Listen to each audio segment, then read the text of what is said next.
बात पते की ब्रॉट यू बाय आरप्योर का हल्दी मसाला, मिर्च धनिया करे कमाल, सबका राजा आरप्योर मसाला। सबसे पहले बात करेंगे देश भर में चीनी के बढ़ते दामों के बीच योगी सरकार किस तरह से एक्शन में है। बढ़ते दामों की सबसे बड़ी वजह जमाखोरी है और इन जमाखोरों के खिलाफ योगी ने सबसे बड़े एक्शन का ऑर्डर दिया है। गाइडलाइंस बना दी गई है, ऑर्डर निकल चुका है और अब जो इस ऑर्डर को नजरअंदाज करेगा उस पर एक्शन वाली फाइल पर योगी खुद साइन करेंगे, क्योंकि योगी अपने प्रदेश में जमाखोरों और मुनाफाखोरों को पनपने नहीं देंगे। यही वजह है कि यूपी में 400 टन से ज्यादा चीनी का स्टॉक रखने या 30 दिन से ज्यादा भंडारण करने वाले डीलर्स पर एस्मा लगाया जाएगा। माननीय मुख्यमंत्री जी ने कड़ा निर्देश दिया है कि उत्तर प्रदेश में चीनी की कोई कमी नहीं है, त्योहारों में कोई कमी नहीं होगी, इसलिए लोगों को इनके तमाम अफवाहों से बचना चाहिए। इधर एस्मा वाली कार्रवाई का ऑर्डर आया है, उसका असर जमीन पर दिखने लगा। प्रशासन ने शहर शहर चीनी दुकानों गोदामों की जांच की, जहां कहीं कहीं तो गड़बड़ी पाई गई तो कहीं व्यवस्था और स्टॉक लिमिट नियम के तहत ही था। यानी राखी पर मिठाई का स्वाद फीका करने वालों पर लगाम लगेगी और त्योहार पर ना चीनी की कमी होगी ना ही मिठाई की। एक तरफ चीनी पर योगी ने एस्मा के तहत कार्रवाई का ऑर्डर निकाला है तो नजर प्रदेश के मिलावटखोरों पर भी है, जो थोड़े से मुनाफे के लिए दूध पनीर मावा में मिलावट कर रहे हैं और यही मिलावटी मिठाई बनकर आपके घरों तक पहुंचेगी। लेकिन ऐसा ना हो, इसके लिए यूपी में ऑपरेशन रक्षाबंधन लॉन्च हो गया।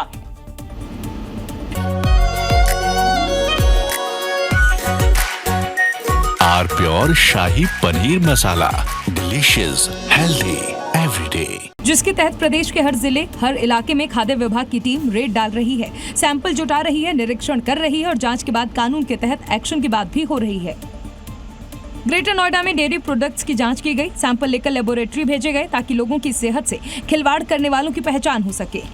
अलग अलग दुकानों पर ये छापेमारी चल रही है और ये सारे सैंपल लिए जा रहे हैं।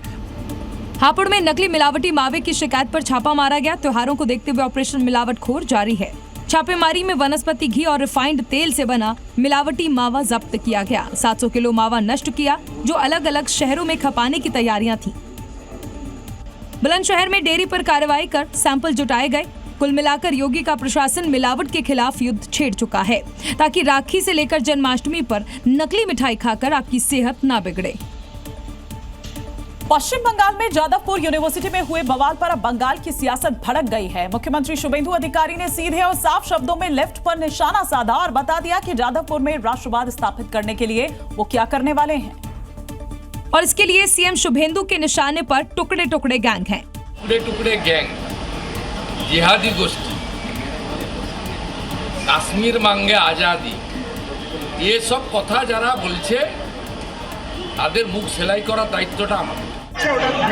दरअसल 20 अगस्त को जादवपुर यूनिवर्सिटी में एबीवीपी और एसएफआई छात्र गुटों में बवाल हुआ था, जिसमें एबीवीपी छात्रों को पीटने का आरोप लगा।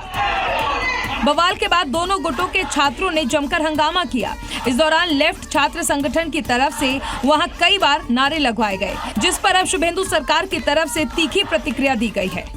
इतना ही नहीं, शुभेंदु ने वंदे मातरम पर तीखी प्रतिक्रिया देते हुए कह दिया कि अगर आपको बंगाल में रहना है तो आपको वंदे मातरम गाना होगा। लोकसभा में विपक्ष के नेता राहुल गांधी जिस तरह युवाओं के मुद्दों पर मुखर हो रहे हैं, उसके लिए कांग्रेस उन्हें नायक के तौर पर पेश कर रही है। कांग्रेस हेडक्वार्टर के बाहर तो उनके समर्थन में पोस्टर्स लगाए गए हैं, उन्हें रियल बैटमैन तक बता दिया गया है। ये वही पोस्टर है जो कांग्रेस मुख्यालय के बाहर लगे हैं, जिसमें राहुल गांधी की तुलना बैटमैन से की गई है। पोस्टर पर लिखा है द साइलेंट गार्जियन और वॉचफुल प्रोटेक्टर। इस पोस्टर में राहुल गांधी को रियल लाइफ का बैटमैन बताया गया है। दरअसल जिस तरह राहुल गांधी इन दोनों युवाओं के मुद्दों पर मुखर हैं, उन छात्रों के खुलकर समर्थन में आ रही हैं जो शिक्षा, स्वास्थ्य, रोजगार और पेपर लीक के मुद्दे पर आवाज बुलंद कर रही हैं। संसद से सड़क तक युवाओं की लड़ाई को समर्थन दे रही हैं। चाहे जंतर मंतर पर छात्रों पर लाठीचार्ज का विरोध हो, पैलेट गन के मुद्दे पर एफआईआर की मांग हो या फिर शहर शहर छात्रों से संवाद हो, राहुल गांधी का पूरा फोकस युवाओं पर बना हुआ है। युवा वोटर्स के इर्द गिर्द घूम रही राहुल गांधी की सियासत को भुनाने में कांग्रेस पीछे नहीं रहना चाहती, इसलिए राहुल गांधी को युवाओं के पोस्टर बॉय के तौर पर पेश कर रही है। एक बड़ी खबर इस वक्त आ रही है। पार्टी की सदस्यता बढ़ाने पर बीजेपी में मंथन इस वक्त चल रहा है। युवाओं पर खास फोकस रहेगा। सेवा संकल्प अभियान की रूपरेखा एक बनेगी। कार्यक्रमों के लिए छोटी छोटी टीमों का गठन किया जाएगा। राष्ट्रीय महासचिवों को मिल सकती है जोन की जिम्मेदारी, मतलब कैटेगराइज किया जाएगा, अलग अलग जोन में बांटा जाएगा और तब उन पदाधिकारियों को वो जिम्मेदारी दी जा सकती है। कार्यक्रमों की निगरानी और समन्वय पर जोर रहेगा। चुनावी राज्यों के कार्यक्रमों पर विशेष फोकस रहेगा। उत्तर प्रदेश में विधानसभा चुनाव में एम फैक्टर चुनाव बदलने की ताकत रखता है और उसी महिला फैक्टर पर योगी सरकार की निगाह है, क्योंकि महिलाओं के लिए सुरक्षा के साथ साथ उन्हें आत्मनिर्भर बनाने और उन्हें विकास की मुख्य धारा से जोड़ने वाली रणनीति पर भी वो काम कर रहे हैं, ताकि महिलाओं को बीजेपी के पक्ष में मजबूती से खड़ा किया जा सके। और इसके लिए आज योगी ने बेसिक स्कूलों में मिड डे मील बनाने वाले करीब 3,53,000 रसोइयों को हर महीने मिलने वाली राशि को 2,000 रुपए से बढ़ाकर 3,000 कर दिया है। साथ ही रक्षाबंधन पर फ्री बस सेवा का तोहफा दिया। आर्थिक रूप से कमजोर महिलाओं को बिजनेस के लिए 50,000 रुपए देने की योजना पर काम चल रहा है। ऊपर से सुरक्षा पर योगी की गारंटी तो है ही। कोई बेटी की सुरक्षा में सेंध लगाएगा, किसी बहन को छेड़ेगा तो मान के चलिए कि यमराज के घर जाने का उसका रास्ता तय हो गया है, अब नहीं छेड़ सकता। यही वजह है कि महिला वोटर्स के दम पर सीएम योगी ने 27 में सपा को साफ करने की कसम। हमने कहा अब सपा इसलिए सपा है क्योंकि जनता उसको अगले चुनाव में साफ ही कर देगी, हमेशा के लिए ही। एक बड़ी खबर इस वक्त आ रही है। आरक्षण के खिलाफ जंतर मंतर पर प्रदर्शन हो रहा है। दिल्ली पुलिस ने कई लोगों को हिरासत में इस दौरान लिया है। प्रदर्शन की अनुमति नहीं ली गई थी। पुलिस साफ तौर पर यह कह रही है जंतर मंतर संसद मार्ग पर रैपिड एक्शन फोर्स और केंद्रीय बलों की इस वक्त तैनाती है। जंतर मंतर के आसपास सुरक्षा बढ़ा दी गई है। ये तस्वीरें इस वक्त हम आपको दिखा रहे हैं मौके से। और किसी को एक पहनता है।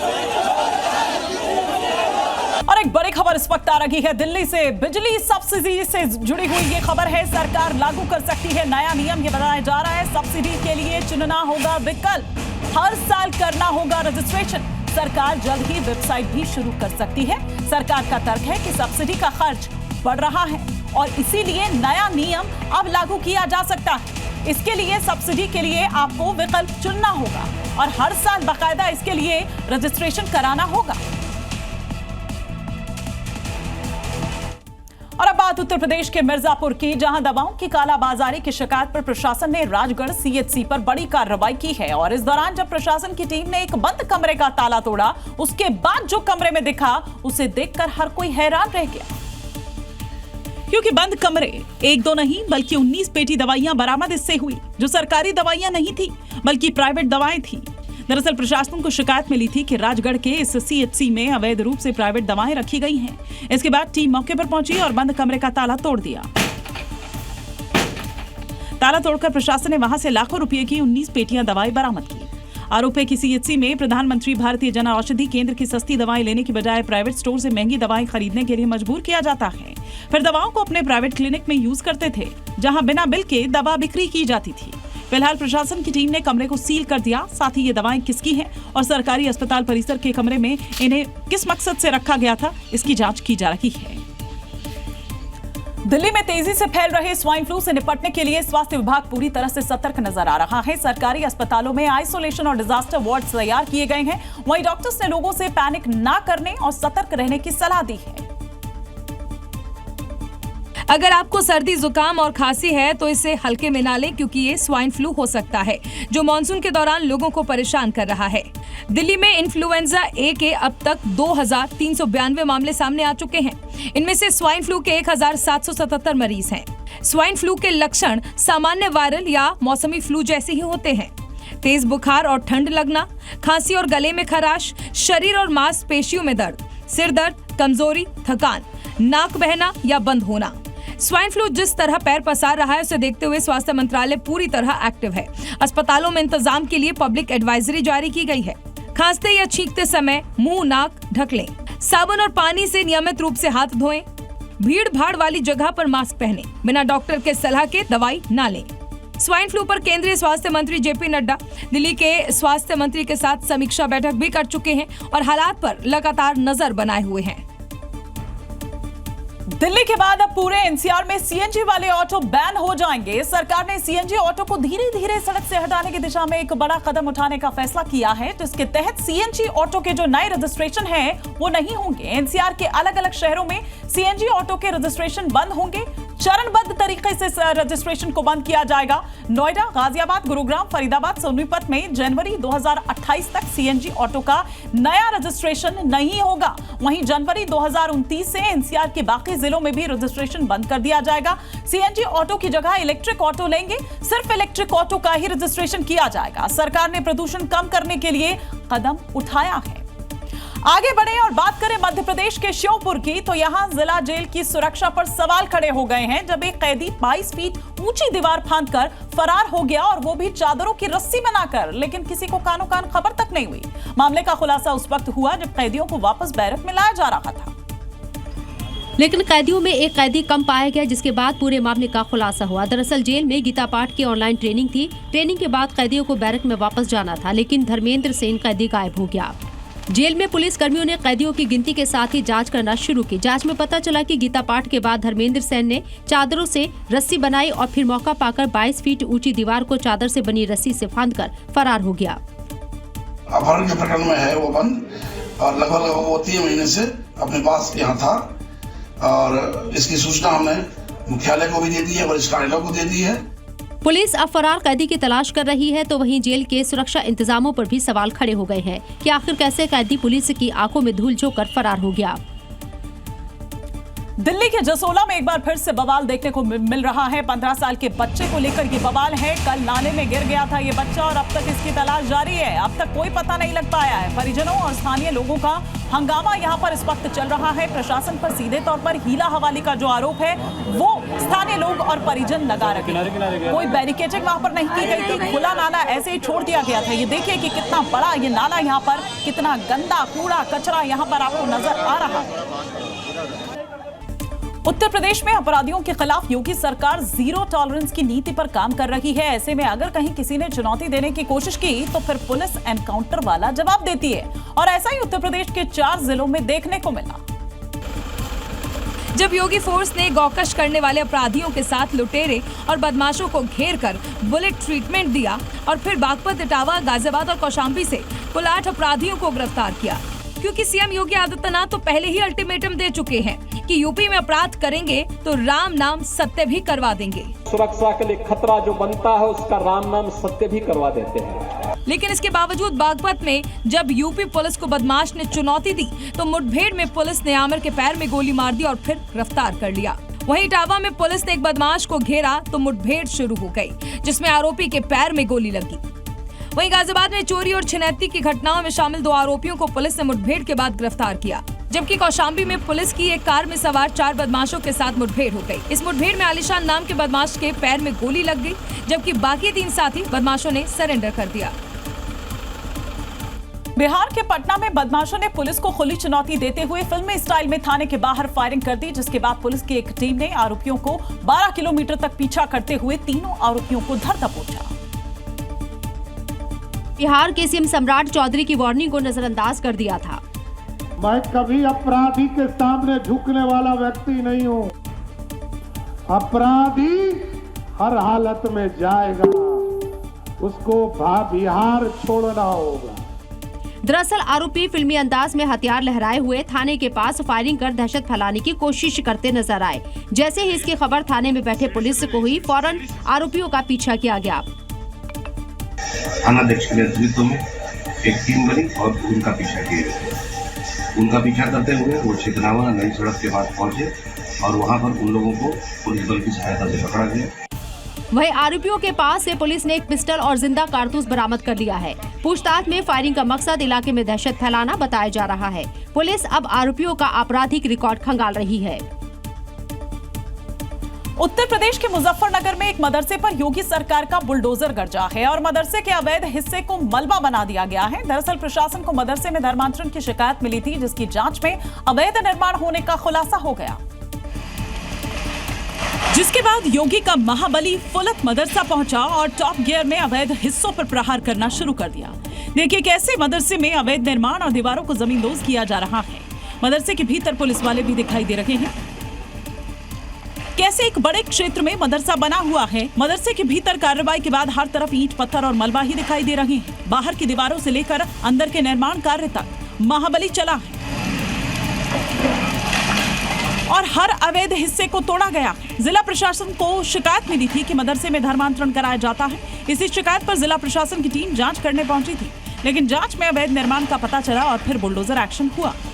उत्तर प्रदेश के कन्नौज में पुलिस ने एक कार से 10 किलो का सोना बरामद किया। पुलिस वहां बैग के भीतर से 1-1 किलो की 10 सोने की ईंटें भी बरामद करती हुई नजर आई। कार से सोने की बरामदगी हुई। किसी फिल्मी स्क्रिप्ट से कम नजर नहीं आता ये पूरा मामला। कन्नौज में आगरा लखनऊ एक्सप्रेसवे पर पुलिस की गाड़ी से एक कार की टक्कर हो गई थी। हादसे में दोनों गाड़ियों को नुकसान पहुंचा। पुलिस वाले जब कार सवार लोगों का हाल लेने पहुंचे तो कार में बैठे 2 लोग घबरा गए। पुलिस को शक हुआ तो उन्होंने कार की तलाशी ली। तलाशी के दौरान पुलिस को जो मिला उसने पुलिस को हैरत में डाल दिया, क्योंकि कार के अंदर रखे काले बैग से पुलिस को 1-1 किलो की 10 सोने की ईंट मिली। पुलिस ने कार सवार दोनों युवकों को हिरासत में लिया। पूछताछ में खुलासा हुआ कि सोने की इन ईंट को नेपाल से दिल्ली ले जाया जा रहा था, लेकिन तस्कर अपने मंसूबे में कामयाब होते उससे पहले ही टक्कर ने उनके गोल्ड तस्करी के खेल को ओवर कर दिया। उत्तराखंड में आसमानी आफत थमने का नाम नहीं ले रही है। लगातार हो रही मूसलाधार बरसात के चलते प्रसिद्ध तमसा नदी उफान पर आ गई है। नदी का जलस्तर इतना तेजी से बढ़ा है कि देहरादून के प्रसिद्ध और ऐतिहासिक टपकेश्वर महादेव मंदिर परिसर जलमग्न हो गया है। क्योंकि टपकेश्वर महादेव मंदिर के सामने तमसा नदी में भयंकर उफान आ गया है। सैलाब का जोर और शोर दोनों ही डराने वाला है। देखिए, मंदिर को जोड़ने वाली पुलिस चौकी के नीचे तमसा नदी उफान मार रही है। लगातार बढ़ते जलस्तर के कारण मंदिर में कई फीट ऊपर तक पानी भर गया।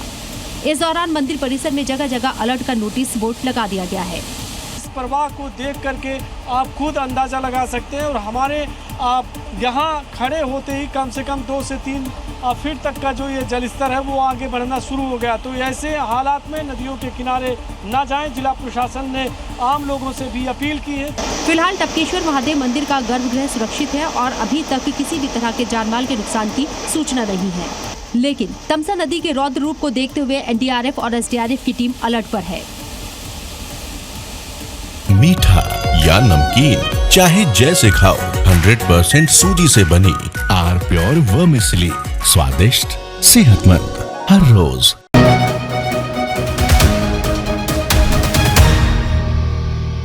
बात पते की ब्रॉट यू बाय आर प्योर का हल्दी मसाला, मिर्च धनिया करे कमाल, सबका राजा आर प्योर मसाला।